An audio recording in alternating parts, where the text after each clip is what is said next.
Good afternoon, everyone, and welcome to today's Strategic Communication Panel, emphasizing human culture amidst digital transformation. This is a topic that could not be more relevant, even critical, to life, work, and our well-being as we struggle as employers, team members, and relationship managers to maintain a workplace culture and community of practice during this evolution toward a digital society.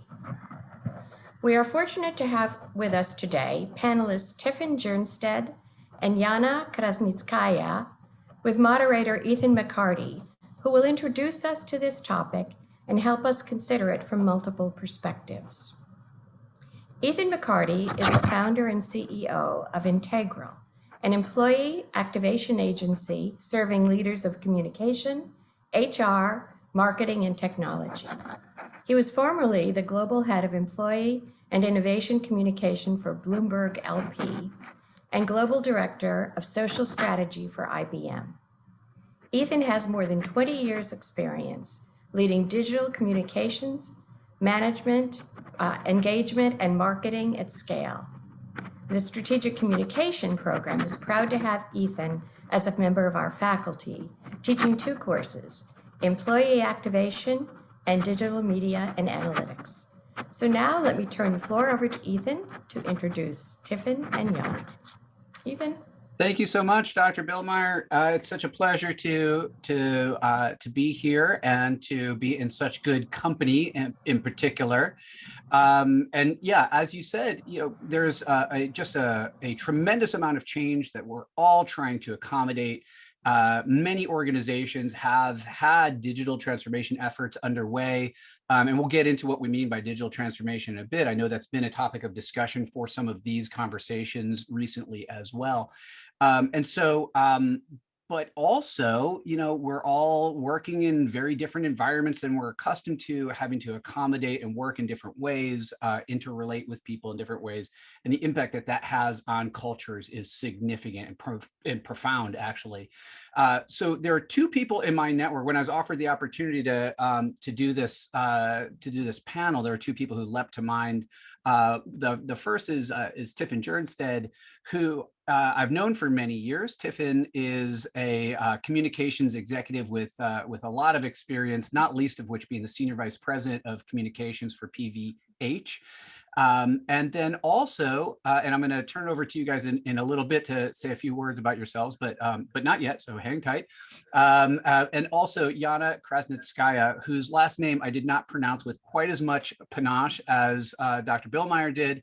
Yana is a communications professional at IBM, has been there for a bunch of years and seen a lot of transformation go on. IBM is, of course, a company that has famously been able to evolve over time and transform over time. So the digital transformation is certainly there.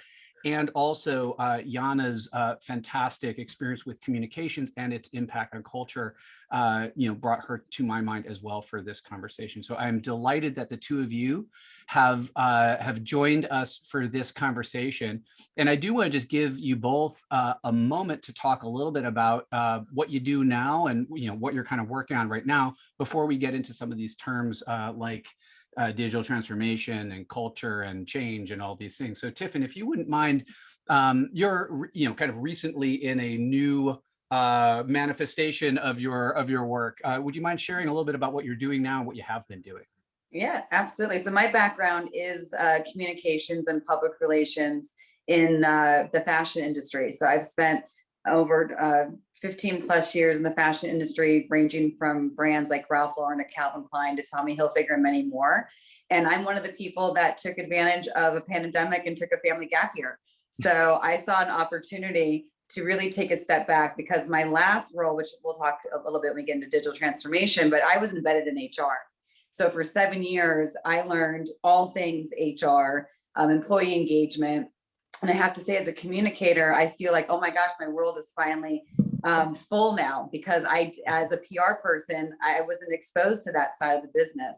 And so now I'm really working with all sorts of talent, and I'm working with brands right now on their communications, but also matching up with their culture and then finding the right talent to do it.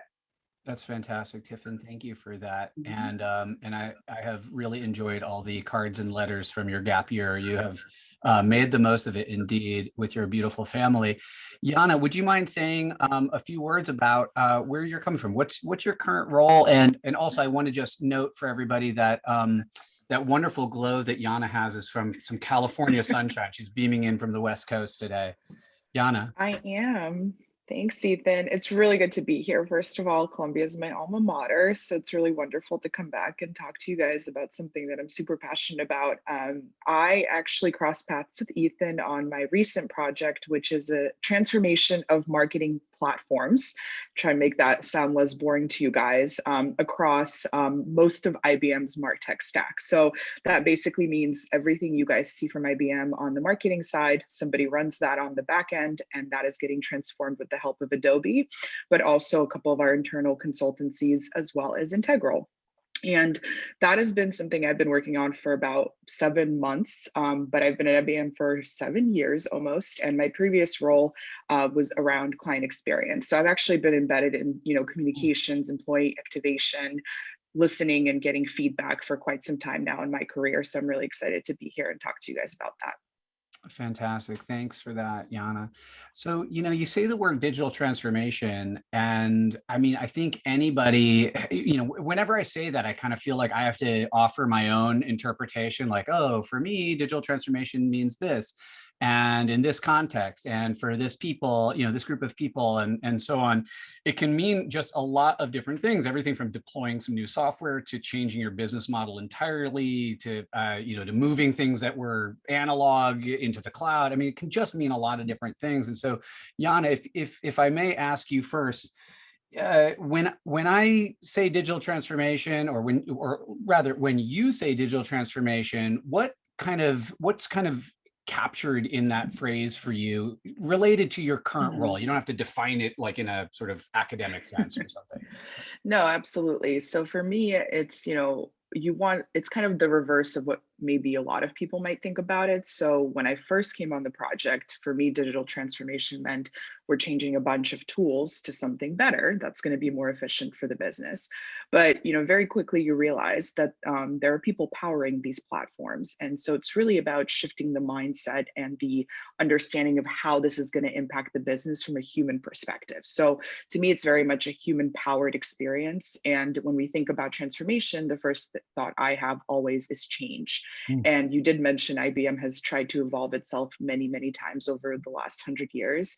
And in this particular experience, what I found is there's really a lot of focus on how are we going to make sure that our marketers in this case are comfortable with the changes that are happening with the transformation, both digital, human, everything that surrounds it, but ultimately kind of bringing in that element of let's not forget that this is for our clients' benefit. So it all really ultimately comes down to IBM being a good provider for clients, prospects, and visitors to IBM.com. So that's the way I think about the transformation piece. It's really how humans power the technology that's going to change the business.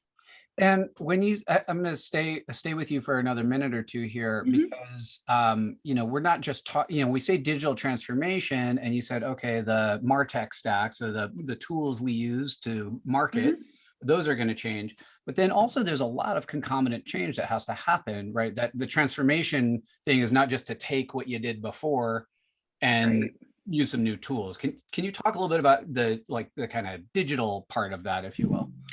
Yeah, absolutely. So, being in a totally remote environment definitely creates a challenge. I will say that IBM's traditionally been more open to remote work. And so I've had a good experience of working remotely over time. But what I've noticed in this particular project is that the digital piece is almost kind of like native to the whole thing. Now that people are consuming information so quickly at work and thinking about, how you are as a consumer, it really spills over into how you are as a professional. So in the morning, we all wake up and we do our own routine of checking whatever, online information we want to get. Some people do social media. I prefer, you know, to kind of scroll through a newsreel of some sort. Everybody gets those digital emails now where they're like, here's what happened while you were sleeping type of thing. And so we've kind of tried to think about, okay, well, taking a step back and putting our kind of consumer hat on and thinking about what do our marketers want to hear? What do they want to consume? How much information we should be sharing with them? That really anchors how we would do a digital transformation. To me, it's like thinking about who the consumer, who the audience is. And Ethan's heard me talk ad nauseum about this, but to me, the first question I always ask anybody that comes to us and says, hey, you know, we have a piece of information we want to share with the rest of the IBM community. How do we do that? My first question is, well, who's your audience? And that to me is kind of the core of the how to succeed, I guess, in a transformation like of this sort, because if you're not listening to your clients, or in this case, you're not listening to your audience and you're not catching their needs and their pain points, it's going to be kind of like you're putting information out into the ether and no one's listening. It's like that metaphor of the tree falling and no one being there. Did it really fall?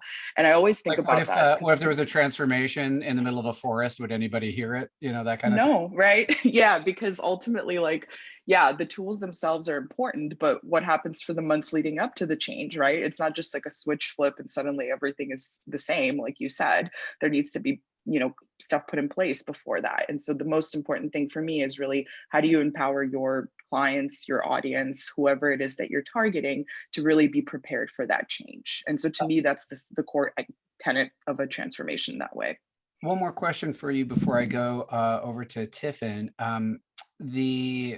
The audience, can you characterize that? Like, what makes this complex? It's like surely there's the 4 marketers at IBM. You could just send them an email, no? Right. Yeah. Yeah. You're leading me to the answer, right? So just as it is complex in just our own personal lives, like I like to bring up this example a lot just to make it really clear, like everybody consumes information differently. And then on top of that, you layer on, what are my business priorities? And I hate to get really technical here, but like, you know, we do have a lot of different marketers at IBM who do different jobs, right? You have, you know, campaign managers, which is the people that, you know, are building the campaign and trying to push it into the market. You have product marketers who are responsible for a portfolio of products that they have to know inside and out. You have people who write the content, and all of these different marketers have an ecosystem they rally around, right? Like the idea is that ultimately you have a client who's going to buy from you. That's everybody's, you know, kind of, that's what everyone's working towards, but everyone's getting there differently. And so you have to follow their paths. And what makes it very complicated is normally, and Ethan knows this really well, and I'm sure Tiffin does too, it's not like you have an army of people behind you doing this with you. You have maybe 5 people in the trenches with you because, you know, traditionally, and I hate to get on my soapbox, like communications is never something that people are like, oh, we need to bring that in early on. We need a specialist to guide us, to make us understand what the audience is doing. That is very new, I believe. And Tiffany, you can probably talk more about that, but like, I've only seen that come to life in the past couple of years where people have been like, yes, we need someone who's going to come in, not even change management necessarily, but someone who's going to rally around the culture piece, right? Who's going to communicate. And so that makes it really complicated because you're trying to target different types of audiences at the same time and tailoring a big message to them. So not everybody needs to hear the same kind of call to action. They need to hear pieces of it that are going to be relevant for their job. Otherwise, they're not going to listen to you. That is so helpful. And it's, you know, you're talking about the context of a multi-thousand person workforce. It's widely distributed around the globe. So there is quite a lot of complexity there. Yana, thank you for that. Tiffin, when we say digital transformation in, you know, in your world, and particularly given the many years that you spent in the fashion industry, which is not known for being particularly digital, what does can you say a few words about what that multi-year process might mean for you? Yeah, Jan, I wish we worked together and we could do some team swapping on this process, because what Ethan is saying, the fashion industry really is like a legacy industry, late to the party on many things. And one of them was even social media. The beauty industry was even ahead of social media before fashion was. So when you talked about digital transformation, and let's just call it 7 years ago, we're at our company at PVH is the parent company to Tommy Hilfiger and Calvin Klein, and they also have several other legacy brands. These brands were built through licensing deals, JVs. So when you're at the parent company level, And when I joined corporate level, because I came from the brands, they had their last acquisition made them global literally overnight, where now they owned and operated around the world. So it just shed a massive light on global systems. And then from a communication standpoint, how do you connect 40,000 global associates, and 12 were sitting at corporate, the rest are 12,000, the rest are literally sitting at the retail and the warehouse. So our journey, one, as the parent company, we had over 30 legacy systems that all needed to be, upgraded. And you say people may not know what those systems are, like some examples. It can range from, I'm sorry. It can range from the supply chain teams on how they do their planning. It can be from HR, like there was no one global HR system. There was no communication platforms. I mean, it's pretty much every aspect. There was no expense, how we all are doing our expenses. There wasn't travel. How are we all booking our travel? So pretty much any aspect of how the company works, how do you globalize that across, cross functions, cross brand, and cross region? So what I can talk even more about is from the communications. We had nothing. We had a North American intranet, which personally, I never even knew what an intranet was because I was in public relations and we didn't talk about that. It's a misspelling of internet, right? Yeah, exactly. I was like, what? We're still trying to figure out, internet. So anyway, so we had to put in, the parent company never communicated. So that was our biggest challenge. You had these super household names, right? Big brands, your neighbor knows who they are, but then the parent company, no one knows who they are, including the employees. So we had to just get everyone together. So we took the North American intranet, we made it global, had a global intranet, which was very painful because it just, again, you just saw all of the differences happening across multiple brands in different regions. And then we also launched a mobile app. Which literally completely changed our, not only our communication, but our culture, because it allowed a place to go to, in the internet you use for different things. But what we learned through the mobile experience is that it could really be newsworthy and people can interact with each other. And we actually launched with our retail associates, because when I first joined the company, I was shocked again, I didn't know this space. So I'm thinking of the employee base who we're going to communicate to, only 12,000 at corporate. And we had 40,000. Like, how are we going to get to the rest? That's what that mobile app did. And there was a lot of brand competition, and especially at retail. And this mobile app united everybody. So we were really one team, one dream type brand mentality. Competition between brands that were owned by PVH. Exactly. Yeah. Right. Because the parent company model was really only about 15 years. So all of this transformation of being owned by the parent company, how do we all exist in a parent company environment, all was evolving. And then we also did a great program with Ethan and his team at Integral, because we had the platform, which was our mobile app, and now we were able to do an employee advocacy program. If we didn't have this app, if we didn't have a point of view on whatever our communication messages were, if our employees didn't know how to use it, back to what Jan was saying, that's part of the challenge too, is like, you can have all these platforms that are better than what they used to be, but now everyone has to learn them. And you have people from all different, ages and backgrounds. And so everyone has this learning curve. But we were able to do an amazing employee advocacy program with Ethan's group to just get the message out there about who we are as a company and how do all of our brands come together and really to drive fashion forward.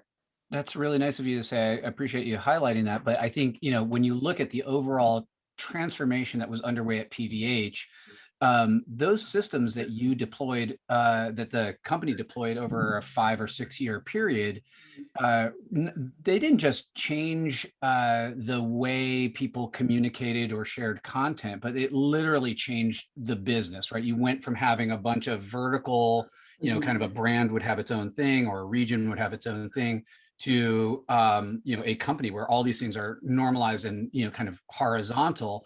And I suspect that there was I'd love to hear a little bit about how that was received, not just by the employees, but also I think you had like a fairly important investor story to tell around that as well, the narrative of the company changing.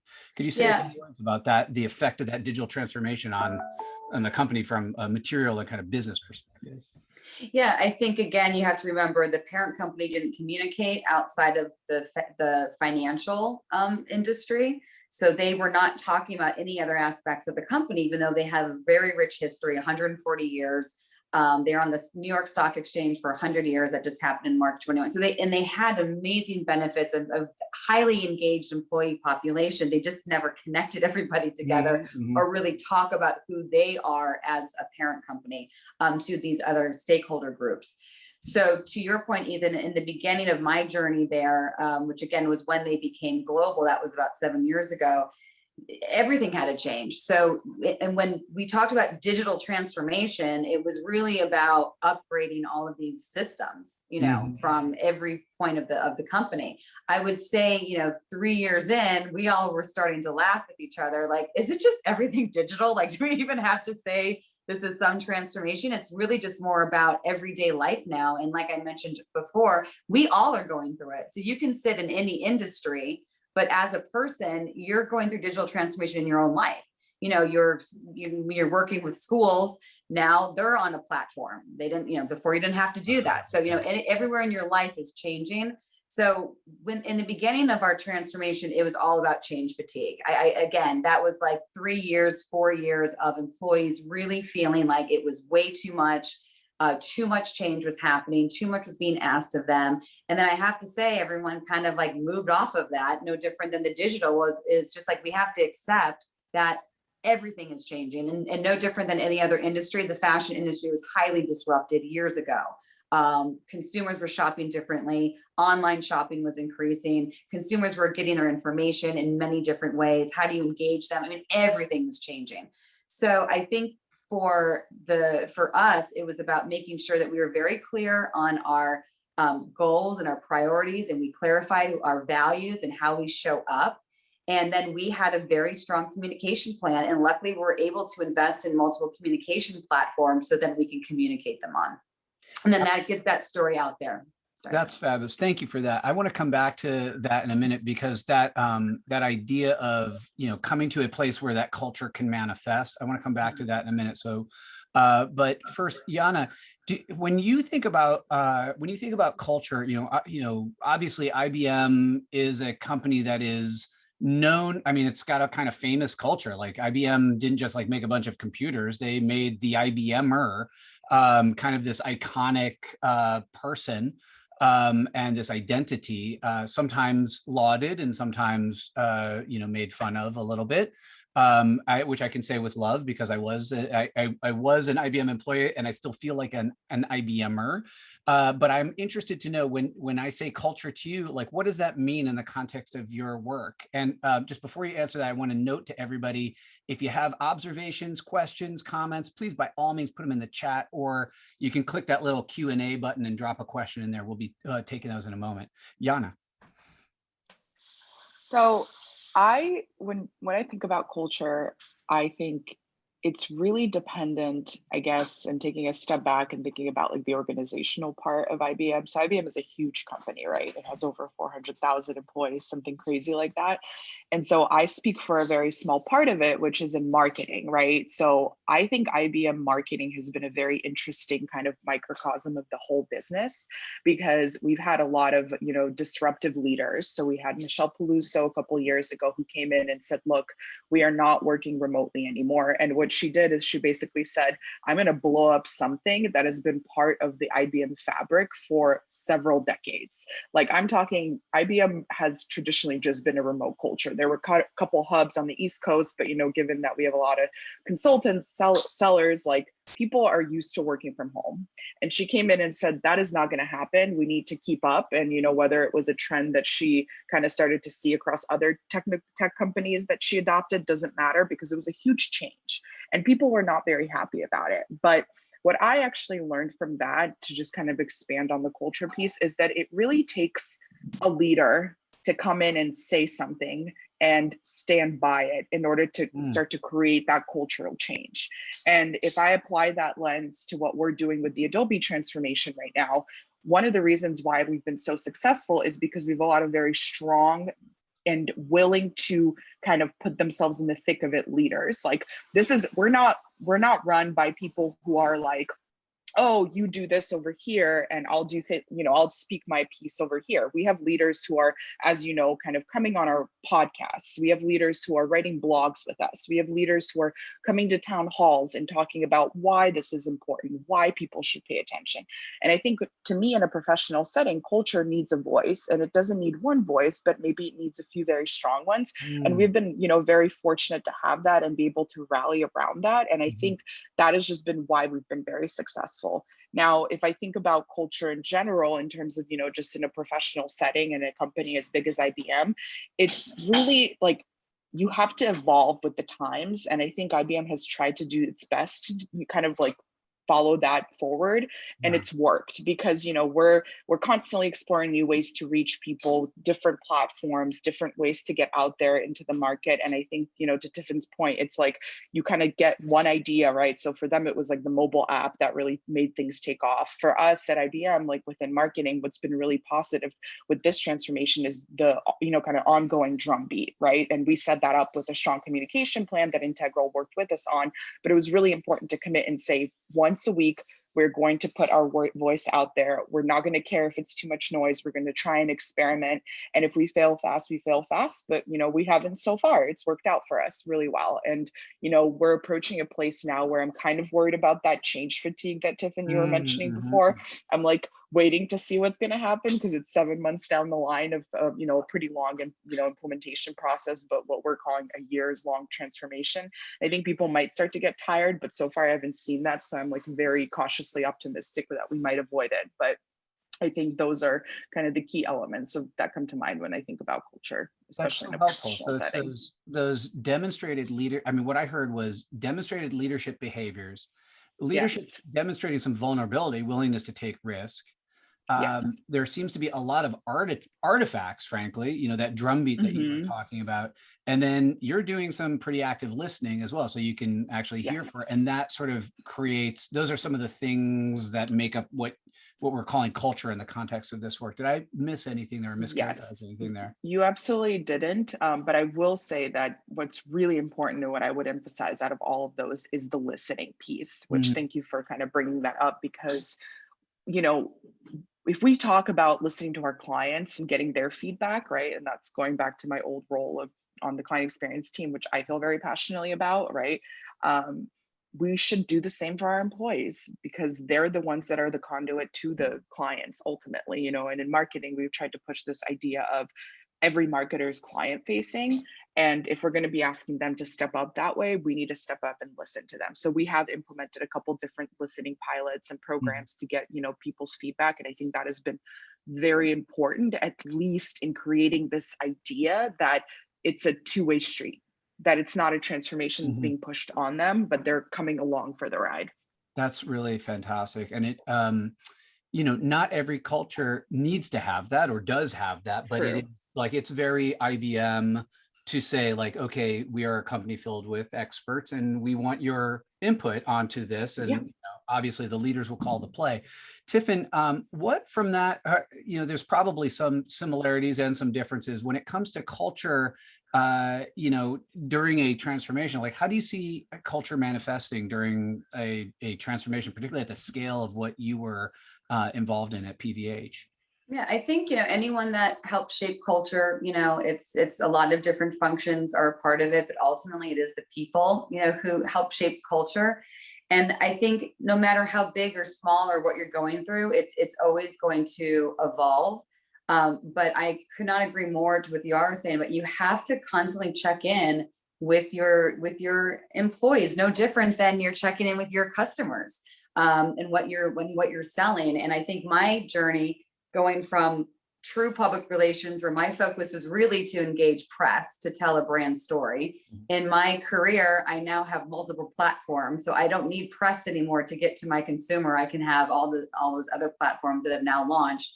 Then my journey of learning the HR and how powerful the employee voice is, and really your culture from a brand perspective is a huge part of your overall messaging. And a lot of companies still are so focused on press, and they're not taking into consideration that they're sitting on a huge opportunity, engaging their own people, highlighting their own people, which really only reinforces what the overall mission for that company is. And for me, now that I've been out of the corporate world, part of my gap year, I gave my time all pro bono in helping people with their career. So I've been on the phone over 900 people, from COVID grads all the way to people who've been forced out of retirement too early, and everyone in between. And I'm telling you, the power of the people and the power of the voice, and what people want out of their companies, what their expectations are, what they're willing to do or not do, how they want to receive that information. They want to be more clear on what they're going to get out of a job.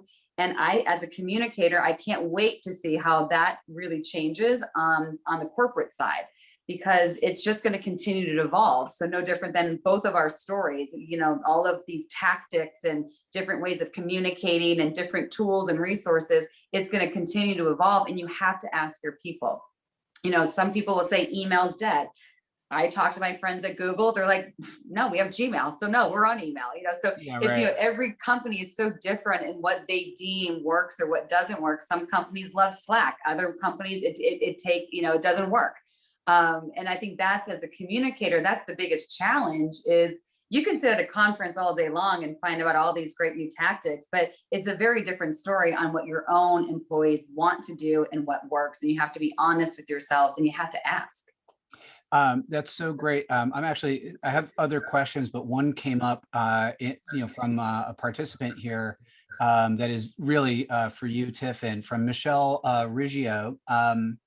Tiffin, what were those comms platforms that you invested in to engage employees globally, or did you do it just domestically? So if you could talk a little bit. So yeah, at the parent company level, there was nothing. So we launched Instagram with no strategy and no team and no content. They had Facebook that sat for, I don't even know how long, but technically there was an account. So we brought back up Facebook.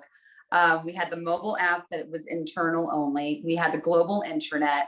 We definitely still used email. Even though we did watch the email open rates, but we definitely knew that we still had to be on email, and our own website. So the website was currently really just to address the investor audience group. So we were able to totally reimagine the corporate website to also just be a news outlet for all of our information. So we worked all those platforms, and our journey, if I could go back in time, I would have had a content plan and a narrative ready to go before I had the platforms. But I will say, you got the narrative done on the way out the door, so that's cool. Yeah, but I will say, because you had the platform, it actually forced you into, well, what are we talking about? And how many times do we have to talk? No different than what Yara was saying. I mean, part of what I think we were successful, the parent company wasn't communicating really ever. So we had a consistent communication. We also did an email newsletter, which I know seems a little old school, but you know what? It was really effective, and it actually helped a lot of our leaders too, just to have a quick email about news. But the whole learning of all of us was, you have to be on multiple platforms. Right. And then you have to figure out that content. And that's probably my biggest advice to the brands that I'm working with now is, you have to pay for awareness. You have to pay for your story.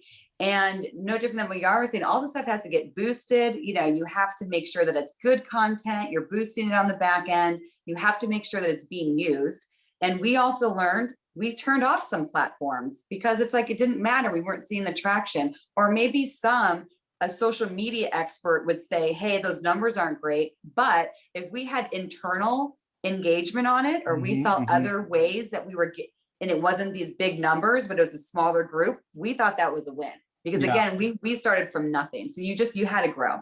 It's really fascinating to see the number of organizations that are using open social media to engage with employees, like kind of out in the open, and I think doing it really well. And I think it's a great way to make it easy for employees to share stuff, and also for prospective candidates to come see what the culture actually looks like. If there's I mean, even if it's like literally physical interior photography of your headquarters, those kind of things that seem rather boring, to a general audience, to somebody who works there, they might feel pride about that. And to somebody who's considering working with you, they're like, oh, wow, like that's where I would be going every day. That can factor into the decision making. You said something earlier, Tiffin, that I want to go back on for a second. When you deployed the mobile app, you had a place where the culture was kind of manifesting. And that wasn't just in content, that was like interactions with people. Can you say a little bit more about like how in this new digital mechanism that you had to reach people and engage people, a culture was present? Yep. And before I answer, just two more platforms I totally forgot. Well, one is LinkedIn. Yes. I'm telling you, from an internal comms perspective, we were getting so much play off of our LinkedIn account when we started to use it. And what was posted on LinkedIn was starting to be water cooler conversations between people. So LinkedIn, I think, is a very powerful tool. And we also launched Twitter. So the engagement, I think probably some of the best stories really come from our retail associates. They're the ones that are living and breathing the brands. They're working day to day with the customers, and they have like the best ideas. So on the app, we had an open channel where anyone could post. It doesn't have to be approved.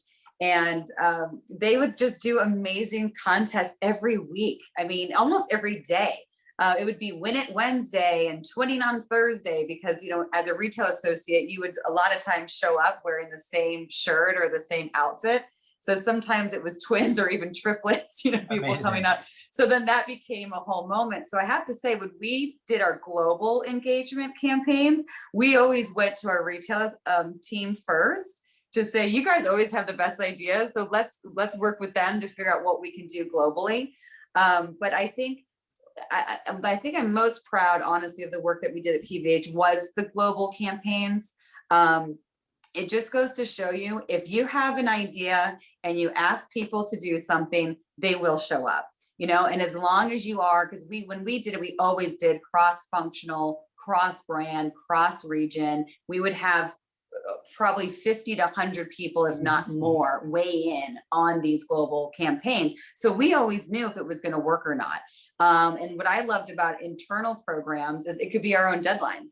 So we could just say, I don't think our values campaign would be a right time right now. Let's push it to another month that's going to make more sense. So, things like that. But we've done philanthropic. We did, when we first launched our mobile app, we did fundraising, because that was the year when it was all of the hurricanes, and in Puerto Rico, when we had a significant employee base in Puerto Rico. And we had just launched the app to our corporate associates. And I had a lot of functions tell me, no one knows this app, it's not going to work. I said, well, this is all we have, because we don't have another tool to fundraise. And in less than 2 weeks, we had hundreds of thousands of dollars raised. And it was all because of that app. If we did not have that app, we would not have been able to do a program like that. That's phenomenal. And again, just to sort of capture a couple of the cultural elements. So yeah, you're changing, there's a transformation underway in the way that employers are going to relate to their employer. And that's big. Like, you're going to communicate to me in a different way. You want me to put it on my phone. I mean, that's like, you're kind of asking people to accommodate a lot of change. And yet parts of the culture of these brands, Calvin Klein and Tommy, and the master brand of PVH, start to manifest there. Energetic, collaborative, creative, participatory. And in this case, it was less about the executive signaling and more about the kind of first line, or like, the hands-on employees signaling their willingness to participate. Does that sound about right? Did I miss anything or mischaracterize anything there? No, not at all. I just go back to, this is an older one. I'm going to date myself, but do you remember the mannequin challenge, on Instagram? Yeah, of course. So right, everybody was, stays still and somebody's walking through with a video so camera. That was very early on in our own just like process of like in calls to action. And it came from one of our retail associates. And they did it as a joke to me, just saying, oh, hey, we should do this globally. I said, well, oh, we are doing this globally. Amazing. So we did do it, but that's another example. We've never done anything like that before. There happened to be a board meeting at that time. We got the board to do it. Oh my God. I just go back and to those are serious people, fancy people. They're also Yeah. significantly older. Most of them didn't even know what Instagram was, I think. Right. But I told them, well, you're going to get, kid cred. But I just have to go back to it, whatever the platform is, and you just have to get behind it. You have to champion it. And I think the biggest challenge with communicators right now is there's always going to be a better platform, a better this, a better that, but you can't just keep changing it up on your employee base, especially our 400,000 people. I mean, that's a lot of people. So you can't just keep mixing it up and changing it, because you're not going to see that growth. Fantastic. And I just want to remind everybody, we're going to take some questions or comments, observations. Please just drop them in that little Q&A thing. It should be like right there. So Yana, a lot of what we were just hearing about from Tiffin was about humanizing the experience of this. And one of the things that I think of when I think back of my interactions with you, like you often are thinking about, it's like a very compassionate lens that you kind of look at these initiatives through, like, how is somebody going to experience this? And I guess I want to put the question to you. What are your sort of like thoughts for humanizing? Like, that's a lot of change. Like, what's your thoughts on like humanizing that for people and, making it, I don't know, accessible and seem doable for them? Yeah, I think a couple of things. The first is that, to Tiffin's point, you can't please everyone. And sometimes you have to kind of do like, it's like a cost benefit analysis of how many people are you going to reach with a certain tactic? Is it going to be the one that is important or the one that gets you the most engagement, and kind of starting off from there. So as an example, as I was talking about us being in our 7th month of the transformation, people are starting to have those questions around like, how does this matter for me? What is this really gonna, change for my role? We get that question all the time. And the challenge there is that we are a transformation leg of the business and marketing, but we're not the ones that decide, what does a campaign manager do on a regular basis? We don't have, I want to say it's way above our pay grade to be instructing people on how to do their job. What we are providing to them is an opportunity to do better marketing as a result of the change. And that's been kind of our message moving forward into this like kind of humdrum moment of the transformation, where kind of the excitement has kind of maybe plateaued a little bit for people. But what has been really, really helpful for us is these focus groups that we've been running, which, we had started together. And we get, 4 to 5 marketers in, WebEx once every, I want to say 2 to 3 weeks. It's not the same group all the time, but we have a series of questions we ask them. I kind of kick it off always by saying this is also an opportunity for us as a, communications team to understand from you, what are your business priorities? What are your challenges? What are the things that you are doing day to day that you can't tell your boss about because it doesn't, fit the kind of structure of the team, or stuff that doesn't align to what he or she's asking you to do. So we want to get underneath that because we're trying to deliver something to them that's going to make their lives easier on a daily basis, right? So having these conversations with people has been really helpful, because even though some people will say email is dead, so Tiff and I have heard that 1,000 times from people in these focus groups where they're just like, I don't check my email. And then on the flip side, you have somebody that says, I can't go into Slack anymore. There's too many workspaces. Or somebody else on the group will say, I can't go on your site, because we have our internal websites that are really like nicely done actually. And they're like, I can't find the information I'm looking for. So, in one focus group, you'll get 4 different opinions. And how do you marry those? I tried for the first couple months to answer their questions quickly and be like, well, here's the reason why we're doing it this way, and try to give them a little bit of that explanation. But then I realized after having multiple of these conversations that, hey, what they really want is for us to listen. They don't want an explanation of why we're doing things a certain way. They just want to say, here's my piece. And I'm so glad that I have an opportunity to vent to you. Sometimes it's venting, sometimes it's friendly conversation, but they want an avenue to do that. And so once we've given them that avenue, their entire kind of perception of the project and everything that they think it is gets a little more like softer. I don't know, I can't think of another way to describe it, but people feel less, they're like less judgy, right? Because when you put somebody in a room with, virtual room with like people, and you give them the face of the project and you say, we're working very hard to get this for you, like whatever criticisms they have, they immediately start to scale them back, because human beings, feed off other human beings, right? So like they understand that there's, Yana and Taylor and whoever it is sitting behind the screen trying to make this stuff work for them. And they automatically are like, wow, somebody cares. Somebody's out there looking, kind of having my back a little bit. And it sounds very cheesy, but I think in this world we're in where, there's so many distractions outside of the workplace where people are dealing with so many different personal challenges that obviously eclipse whatever professional, like, I guess, career desires you have in that setting. Like if you're having stuff going on at home, the last thing you want is somebody else to put pressure on you in the workplace. And as a communicator and as a change management agent, I guess, in this space that I'm working in right now, I always just have a little more compassion for people, especially in this current environment. So I think for me, the humanizing element, just to recap all my rambling, is really about listening to people, first of all, and just understanding that sometimes it is just about hearing them and not maybe taking too much action from their feedback, because sometimes you just can't, right? Because you're constrained by certain things in the workplace. But secondly, it's also just understanding and putting yourself in the shoes of people who, may have 1,000 problems going on at home.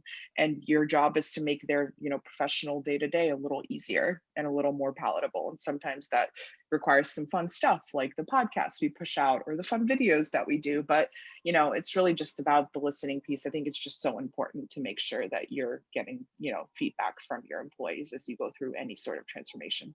That's so, there are a couple of things I want to just highlight in what you said. I mean, one of them, obviously, the listening component is enormous and very front and center.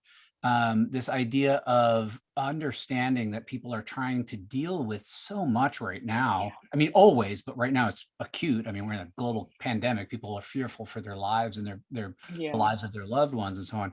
But then also, if you wouldn't mind talking a little bit about some of those more playful elements that still serve a business purpose, but you talked about a podcast and some videos, which are very humanizing the way you do them. Would you mind sharing a little bit about like how that works into kind of the overall capacity that people have for change, if you will? Yeah, so I think in marketing specifically at IBM, we have a very strong communication engine in general. It's actually very surprising to me because in other parts of the business, you don't get the same kind of like well-oiled machine. But we have a few teams in marketing who do communication on a regular basis. You have the CMO, executive comms, which is, just everything that comes from our new CMO, Carla. That's very well done, right? And it's kind of like repeating the same content, but it's very like, I want to call it corporate, not to criticize, but it's very like, there is a blog post coming from Carla. There is a town hall that Carla's hosting. There is a Slack Ask Me Anything that she's going to be on with a bunch of business leaders to talk about why marketing is integral to like, just like the business continuity and growth, right? But then we get a great, we have a great opportunity to do things a little differently on the Adobe transformation side, on the Afterburner side, because we're trying to tell a story in a fun way. So when we kicked off the project, I'm sure you remember this, Ethan, but we had every one of our leaders and our product owners do literally a small video of themselves shot either against a real plane in some cases. We had some woman whose husband worked on an air base. So she literally went out and filmed herself in front of like a tiny plane. I was like shocked because Afterburner, it's like a flight metaphor. For those, many of you probably don't know, because it's so niche, but like, so we have this like airplane, like pilot theme going. So we had a bunch of those people come and do videos. We have our own leaders, Jason and Jess, just like full on commit to doing things like just putting on like fake pilot gear and like filming themselves on their like phones or their computers and just like having fun with it. So those are some of the ways that we've engaged leaders to be more quirky and exciting.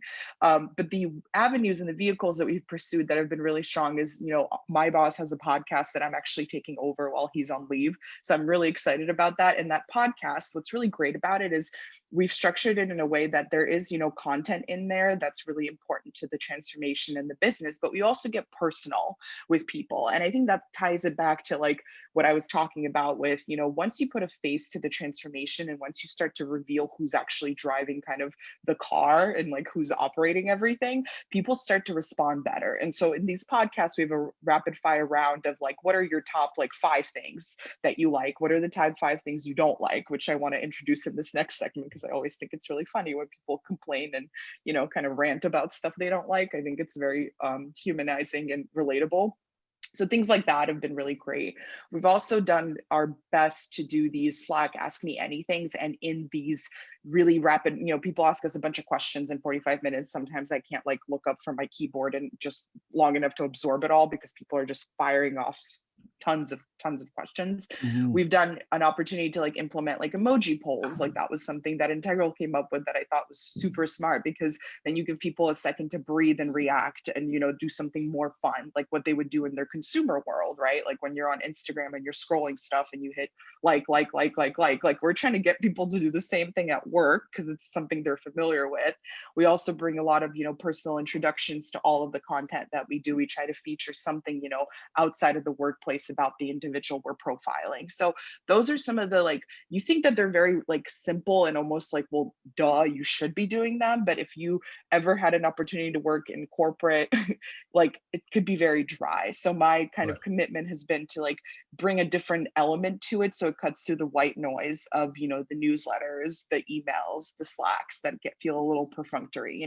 We're trying to bring in some flavor and personality to what we do to get people to pay attention. Yana, that's so powerful. What you're indicating is, first of all, I think it's really interesting how this project, which is affecting several thousand people within a multi-100,000 person organization, the project itself, like the transformation, has a culture. And so I think that this is one of like the big hacks. I think if there's like one thing that we can impart here, is that it's possible for a transformation effort to kind of have its own culture, and for that to become, I mean, surely there's a potential downside to it, like it could be a very toxic culture, but in this case, you're really effectively managing the culture of the transformation itself, not the culture of the company, but the culture of the transformation itself. No, and It's really it's powerful. interesting. Yeah, it's interesting that you bring that up, because we talk to Adobe like all the time, and they're like, and obviously they don't know the ins and outs of IBM as well as somebody that works at IBM does, but they constantly come back to us and they say, this is such a best practice for communication. And I always reflect on that, because I'm like, but what does that mean when you say it's a best practice for communication? Because like, what does that entail? What is that? Does that mean that you're engaging your employees on a very active level and you're getting good feedback? Or does that mean that you've just created such an awareness engine that people can't like look anywhere without seeing Afterburner, which is I think what some marketers feel. It's like blotted out the sun with crazy, literally wacky, but informative content, right? Exactly. And so you have to ask yourself, like, well, what does a best practice mean in this space? And the truth is, it's so multifaceted, right? Like, what works for Tiffin's clients will not work for our small microcosm of IBM, versus like you have to think about, like, again, going back and beating a dead horse here, but the audience is so important. It's like marketers are maybe more open to that quirky fun content. You get in front of sellers and they're gonna laugh, like at least IBM sellers are gonna laugh you out of the building if you try to bring them like a podcast. They're gonna be like, I don't have time. I don't drive to work anymore. When am I supposed to listen to this? So you're kind of really playing depends against on the hype there a audience. little bit too, like very effective. Like, okay, IBM, it's going to be so straight, and like the sort of macro culture gets to play the straight man to your funny. And that's why I was saying that I can only speak for IBM marketing, because that is where my career has been the entire time. But I did, just as a funny aside, I've interviewed in other parts of IBM before where they were looking for communication specialists. And this was, I think, in the data and analytics leg of the F&O office, which to nobody here matters at all, but it's finance and operations. So it's like thinking about who that like parent company is, the equivalent. And these guys were like, well, we need to push out an infographic once a week. And I was like, what? You're going to print something? Like my whole, this was last, I want to say this was like a year ago, like it was like 2019. I was like, what? You're going to print something? I was shocked. And I realized very quickly, I was like, oh, this is where we're starting. This is our start of a transformation. Also, it's your point about audience. It might be, I mean, for them, that might be the best route. So we've got a couple questions. I want to encourage anybody, we've got about 5 minutes left here, but I want to encourage anybody who has a question to drop it in the Q&A.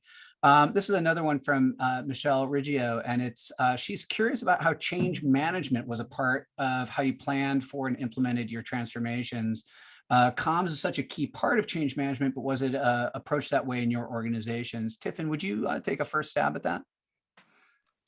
Yeah, they had to build it out. I mean, it became very clear with all these different, systems rolling out, and the education that had to go with it to adopt these platforms. And so that was an area that was being built, as these systems were rolling out. And I think it's crucial. And as a communicator, I really learned a lot from like specialists in change management, and you really can understand the difference between the two and what was happening on the comm side in the beginning of all this transformation.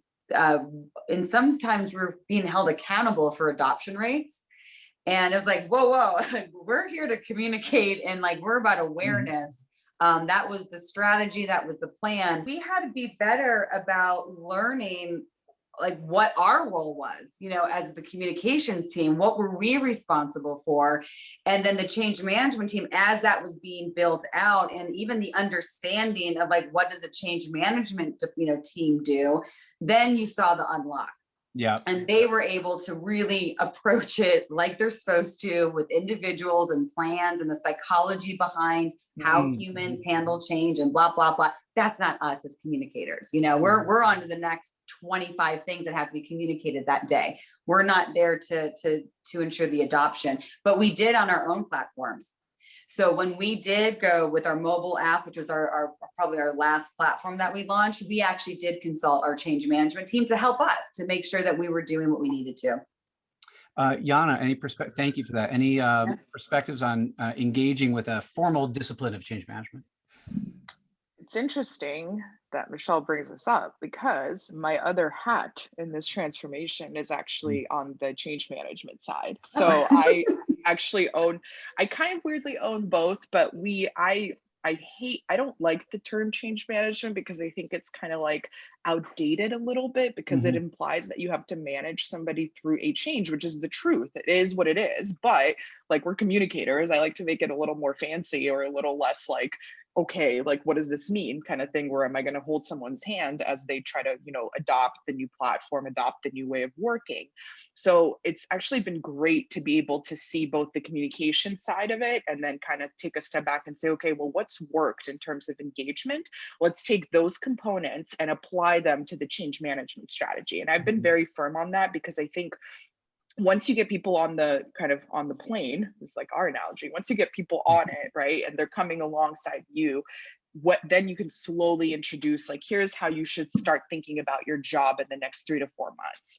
And that's been very successful for us. So my advice is, if you're ever thinking about change management or enablement or training with, you can't look at it in a vacuum. You have to say, okay, you got to roll with the comms first, in my opinion. And this has been the first project where that hypothesis has actually been tested and proven, where I'm like, you should try to create awareness first, and then you will slowly get people on like the bandwagon with you. Because if you just try to throw change at somebody without prepping them, without creating excitement and awareness around it, you're basically shooting yourself in the foot, right? So now we're like in this activation stage where we are doing the change management piece, so we're gearing up to do it. So it's going to be an interesting few months, because now is where the rubber meets the road. Yana, another airplane metaphor. Yeah, where the wings terrible sky, I guess. One of the things that I've noticed about how you talk about it is, rather than change management, you talk about it as enablement. And I think that's a very important, it's not just rhetoric, but you've oriented the language around the experience of that individual who's going through the change, as opposed to what the organization wants a bunch of bodies to do. And I think that is, given the dynamics of the modern workplace, and where, particularly at the high end of the labor market where IBM operates, and like, that's really correct. Like, there's a lot of agency that you're kind of giving to the people who are affected. We just have a minute or so left. I want to ask you each for, let's call it like a little bit of a lightning round, one question lightning round, parting thoughts. We got a great question from Jennifer Sosnowski, and she just says, what do you see as emerging trends in internal communication? So Tiffin, would you mind offering an emerging trend in internal communications? I think internal comms people need to take a page from PR people, because part of really needs to be engagement and back to that awareness. And I think if you have the internal comms expertise coupled with PR like true PR tactics, that's when you're gonna have a really compelling engagement program. Fantastic, Tiffin. Thank you very much. Yana. I would say emerging trend definitely is the listening piece that we've talked a little bit about, but also I really like, Ethan, what you said, so I'm going to steal it. It's you have to hand the agency over to the people. They need to feel like they are empowered and that they're a part of the process rather than the consumers of it. That I think, and I think that's basically, Tiffin, what you're saying is that like you have to kind of sell them on it a little bit, right? You got to do the little public relations bit and kind of make people excited for it. It's like thinking about like a nightclub opening. Like that's like what I think about when I think PR, Nice. right? I'm just like, you want to get people in line, you want to have people show up. And that's how I feel like about some of the emerging trends. Plus it's fun. I think it's a very fun job to have right now. That's a much better job to very have, fun. isn't it? Rather than the warden of the information prison. So I got to say I'm with you on that. I think the emerging trend in internal communications, first of all, calling it internal is, I mean, we've long known that that's not really where it's at anymore. And I think, you know, this idea of letting the genius of your talent, for which you are paying so much, your organization is paying so much to have all these people there, you know, that letting that actually drive the business priorities to some degree. I mean, leaders need to lead, but activating that population and truly activating that population is the that's the emergent trend. And if anybody here wants to hear more about that, I'm teaching a class this summer called Employee Activation for SPS. So I'd love to share some more thoughts on that. But for this moment, I just want to express my gratitude to both you, Tiffin and Yana. This has been such a great conversation. I enjoy you both all the time, but particularly when you guys are shining your and sharing your incredible experience. So thank you for that. And thank you to SBS and Dr. Billmeyer for allowing this to take place and for hosting us. And with that, unless Dr. Billmeyer has any final remarks. I just want to say, echo your thanks, Ethan, and thank you and Tiffin and Yana for this very, very enlightening conversation. I've been taking notes madly and can't wait to implement all of the great, very practical and human-centered recommendations that you have. So thank you again. It was just fabulous. Great hour.